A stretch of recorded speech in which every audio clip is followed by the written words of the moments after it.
자, 여러분 안녕하세요. 이번 시간에는 수학책 76쪽, 77쪽 공부해 보도록 하겠습니다. 자, 이번 시간의 주제는 비를 알아볼까요? 라는 거예요. 비. 이 비가 하늘에서 내리는 비가 아니라는 걸 알고 있죠? 자, 이 비를 알아볼 때는 우리가 지난 시간에 공부했던 걸 생각해 볼 필요가 있어요. 비를 알아볼 때. 우리가 지난 시간에 뭐를 비교했습니까? 그쵸? 두 수를 뭐 했어요? 비교했죠. 두 수를 비교했어요. 뭘로? 뭐랑 뭐로 비교했죠? 그렇죠. 빼기와 나누기로 두 수를 비교해 봤습니다. 기억나죠? 그런데 이 비라는 거는 뭐냐면 두 수를 비교하는데 이 빼기로 비교하는 게 아니라 이 나눗셈으로 비교를 하는 거예요. 그러면 예를 들어서 우리가 6과 3을 비교한다. 6과 3을 비교했을 때 이렇게 나누기 해서 6이 3보다 2배만큼 더 많다. 보통 이렇게 표현할 수가 있잖아요. 그게 바로 우리가 원하는 비의 상황인 거예요. 비. 근데 이렇게 쓰게 되면은 이게 나눗셈인지 비인지 알 수가 없잖아요. 그래서 우리는 약속을 하게 되는 겁니다.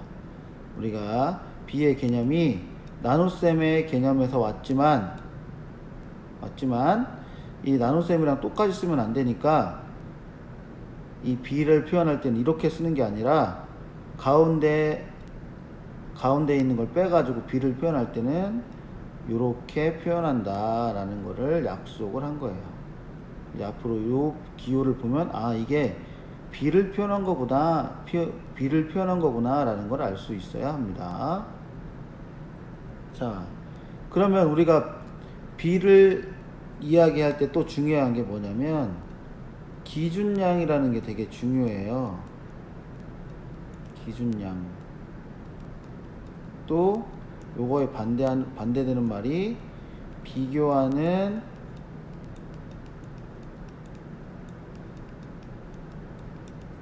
양이라는 게 있는데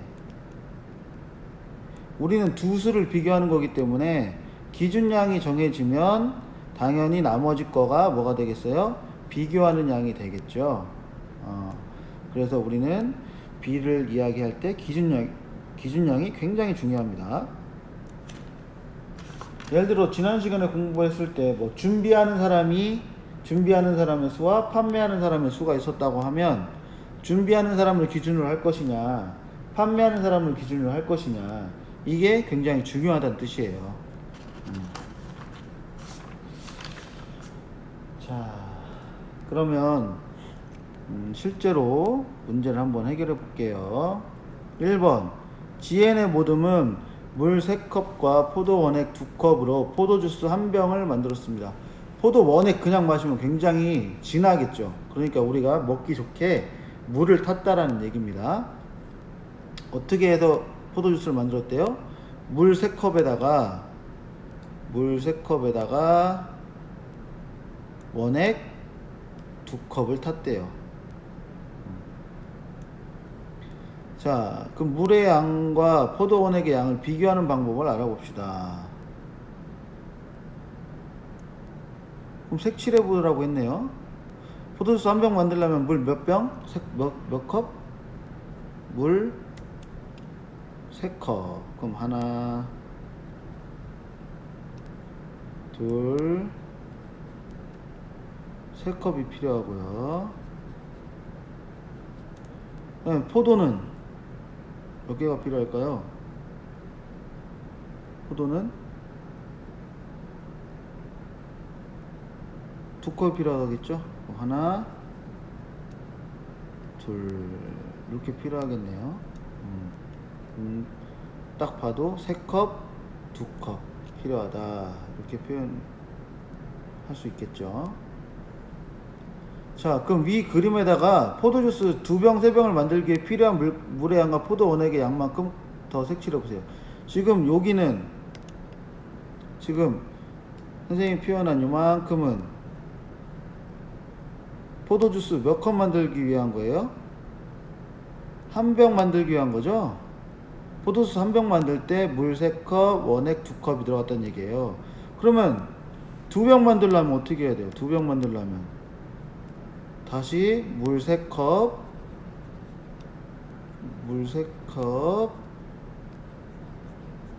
그 다음에 원액 몇 컵? 2컵이 필요하겠죠. 하나, 둘.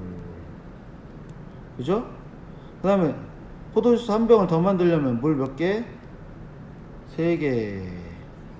3컵. 3컵 필요하고요. 원액은 똑같이 또 몇 컵이 필요해요? 2컵이 필요하겠죠? 1컵, 2컵이 필요하겠죠.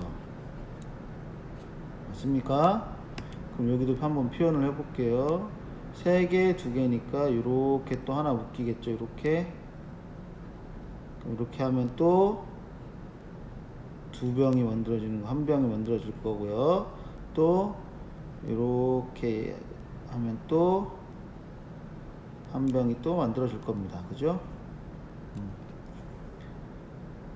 그러면 이거를 표로 한번 표현을 해보세요. 그러면 한 병 만들 때는 3컵, 2컵, 2병 만들 때는 4컵, 6컵, 3병 만들 때는 3컵, 2병 만들 때는 6컵, 포도 4컵, 3병 만들 때는 물 9컵, 포도 6컵이죠? 위에 보이는 것처럼. 그죠? 6컵. 그 다음에 4병 만들 때는 12컵, 포도 원액은 몇 컵일까요? 8컵. 그 다음에 5병 만들 때는 물 15컵, 그 다음에 포도 원액은 몇 컵? 10컵이 될 겁니다. 그죠? 왜? 위에는 3컵씩 늘어나고요. 3컵씩 늘어나죠? 밑에는 몇 컵씩 늘어나요? 2컵씩 늘어나죠? 쉽게 생각하면 2씩 띄어세기라고 하면 돼요.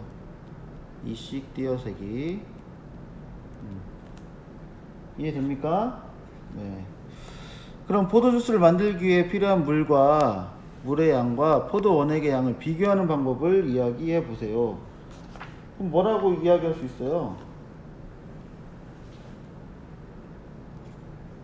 두 수를 비교하는 거니까 우리 지난 시간에 했던 것처럼 빼기와 나누기로 표현을 할 수가 있겠죠. 빼기로 하면 여기는 하나, 여기는 2컵, 여기는 3컵, 여기는 4컵, 여기는 5컵. 뭐라고 하기가 애매하죠? 그죠? 뭐라고 표현하기가 애매해요. 근데 나누기로 표현을 하면 뭐라고 이야기할 수 있을까요? 나누기로 표현을 하면 뭐라고 이야기할 수가 있어요? 그렇죠. 물의 양은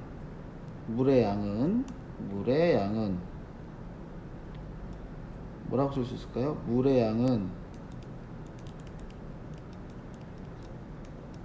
양은 포도 원액의 양보다 포도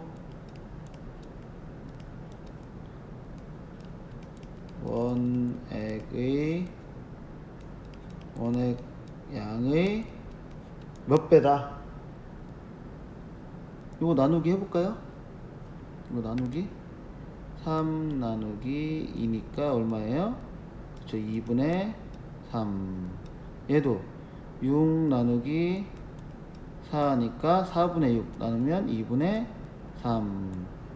얘도 나누기 하면 6분의 9니까 3으로 약분하면 2분의 3. 얘도 12 나누기 8 하면 4로 약분하면 뭐예요? 2분의 3. 얘도 15 나누기 10 하면 5로 약분하면 2분의 3이 되죠. 그러면 몇 배예요? 물의 양은 포도 원액의 양의 몇 배예요? 그렇죠. 2분의 3배 이다 라고 쓸 수 있겠죠. 이해됩니까? 그래서 우리는 두 수를 비교할 때 보통 상황에서 뭘 이용한다? 나눗셈을 이용한다 라는 거예요.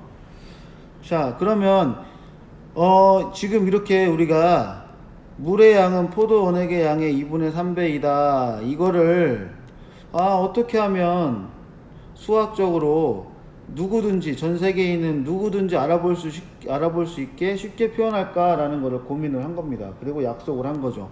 어떻게 약속을 한 거예요? 나눗셈 대신에 기호를 뭘로 사용하자? 요거를 사용하자라고 약속을 한 거예요. 그래서 두 수를 뭘로? 나눗셈으로 비교할 때 기호를 요거를 쓰고, 그럴 때 이걸 뭐라고 한다? 이렇게 해서 나타낸 거를 B라고 한다라는 얘기예요. 그럼 위의 상황은 첫 번째 요 상황에서 3하고 2하고 비교한 거죠. 3하고 2하고 비교한 거예요. 나눗셈으로. 그죠? 그러면 우리가 원래는 나눗셈으로 비교를 한다면 원래는 3 나누기 2라고 쓰지만 얘를 B로 표현하면 이게 아니라 뭘로 표현한다? 가운데 걸 없앤 요 B 기호로 표현한다 라는 거예요. 이해되죠? 그리고 이렇게 표현을 하고요. 얘를 뭐라고 읽냐면 우리가 뭐 스포츠에서 스코어 이야기 할 때처럼 3대 2라고 읽는 거예요. 3대 2. 3대 2. 3대 2. 이해되죠? 자, 그 다음에 이걸 읽을 수 있는 방법이 세 가지가 더 있는데 이거 헷갈릴 수가 있습니다. 잘 봐야 돼요. 3대 2는 3과 2의 B, 이렇게 하나 표현할 수 있고요. 그 다음 3의 2에 대한 B 또는 2에 대한 3의 B라고도 읽습니다.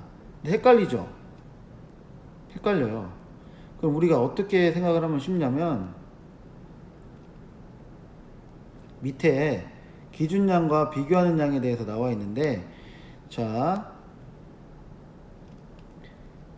이 선생님이 앞에서 기준량하고 비교하는 양 두 가지가 있다고 했어요. 그러면 이 B를 나타내는 이 기호 뒤에 있는 얘가 뭐가 되냐면 기준량이에요.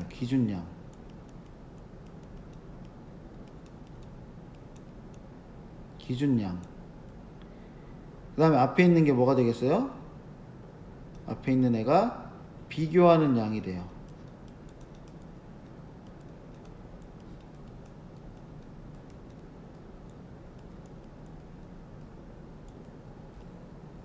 그럼 이제 여러분은 어떻게 생각하면 쉽냐면 뒤에 있는 게 기준량이니까, 자, 이렇게 읽을 때는 뭐뭐에 대한 앞에 있는 게 기준량입니다.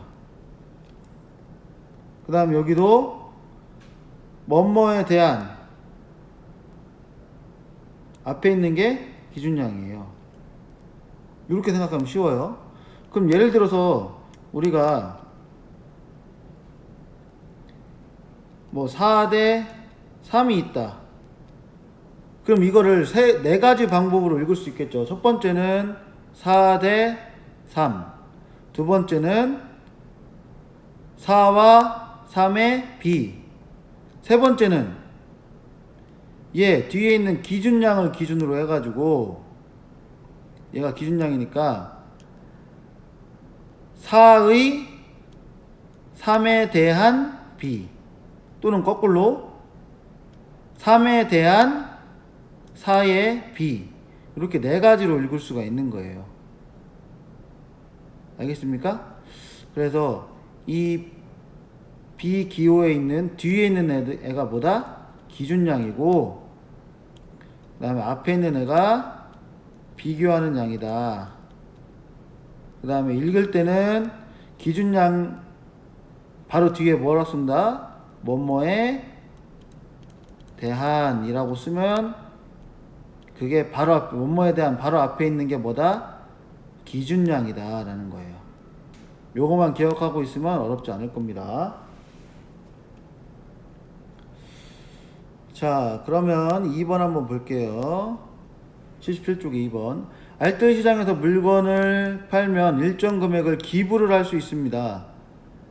슬기는 판매 금액 1,000원당 1,000원 할 때마다 300원을 기부합니다. 기부 금액과 판매 금액을 비교해 봅시다 라고 얘기를 했네요. 자, 그럼 두 수를 비교해 보려고 결국 이걸 하는 건데, 자, 이 문제를 한번 볼게요. 선생님 뭐라 그랬어요? 뭐뭐에 대한, 이게 되게 중요하다고 했죠. 뭐뭐에 대한 앞에 있는 게 뭐라고 그랬습니까? 뭐뭐에 대한 바로 앞에 있는 게 기준량이라고 그랬죠. 기준량. 그럼 얘가 기부 금액은 뭐가 되겠어요? 판매 금액이 기준량이고 기부 금액이 비교하는 양이 되는 거예요. 그럼 B는 어떻게 표현한다고 했어요? 비교하는 양 대 기준량 이렇게 표현한다고 했죠? 그럼 뭐라고 쓰면 됩니까? 기부 금액은 얼마였어요? 300원이었죠. 그 다음에 판매 금액이 기준량의 판매 금액은 얼마였어? 1,000원당 300원이라고 했으니까 1,000원이 되겠네요. 이렇게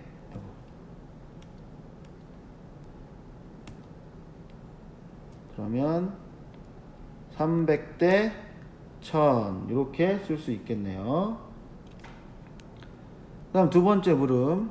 자, 슬기는 판매 금액에 대한 기부 금액의 비를 아까 300대 100이라고 300대 1000이라고 표현했는데 이걸 거꾸로 이렇게 쓸 수 있느냐라는 거예요. 가능할까요? 불가능할까요? 불가능하죠. 왜 불가능한가요? 왜 불가능해요? 왜 불가능해요? 얘는 기준량이 300이란 얘기예요. 위에는 기준량이 1000인 거고요. 기준량이 달라지면 당연히 B도 달라지겠어요. 달라지죠. 비교하는 두 수는 똑같지만 뭘 기준으로 하느냐에 따라서 B가 완전히 달라진다는 뜻입니다. 그만큼 뭐가 중요하다? 기준량을 무엇으로 할 것이냐, 또는 문제에서 기준량이 무엇이냐 라는 걸 파악하는 게 굉장히 중요하다. 왜? 기준량이 정해지면 나머지 것은 뭐가 되니까? 비교하는 양이 되니까 기준량을 정하는 게 굉장히 중요하다. 자, 그러면 그 밑에 3번 한번 보겠습니다. 지혜가 50m 장애물 달리기를 하고 있습니다. 이 전체 출발점에서 도착점까지의 거리가 50m 달리기니까 50이 되겠죠. 50. 장애물은 출발점에서 30m 떨어진 거리에 있다. 그럼 얘가 장애물인 거죠. 자, 그럼 문제입니다. 출발점에서부터 장애물까지의 거리. 출발점에서부터 장애물까지의 거리. 이거랑 장애물에서부터 도착점까지의 거리를 비교를 하래요. 뭘로? B로. 그럼 출발점에서부터 장애물까지의 거리 얼마예요? 출발점에서부터 장애물까지는 30이라고 그랬어요. 30m. 그 다음에 장애물에서부터 도착점까지는 당연히 50에 30을 빼니까 얼마가 되겠어요? 20이 되겠죠. 20. 이해됩니까? 그럼 B를 구하라고 했으니까 뭐뭐에 대한 이런 거 있어요? 없어요? 없을 때는 그냥 써주는 거예요. 뭐라고? 30대 20 이렇게 그냥 써주면 됩니다. 이해되나요? 그래서 지금 뭐뭐에 대한이라는 게 있는지 없는지 문제에 있다면 뭐뭐에 대한 바로 앞에 있는 값이 뭐다? 기준량이다 라는 걸 머릿속에 기억을 하면 문제를 쉽게 해결할 수 있을 겁니다. 그러면 수학 익힘책 50쪽, 51쪽을 한번 해결해 보도록 합시다.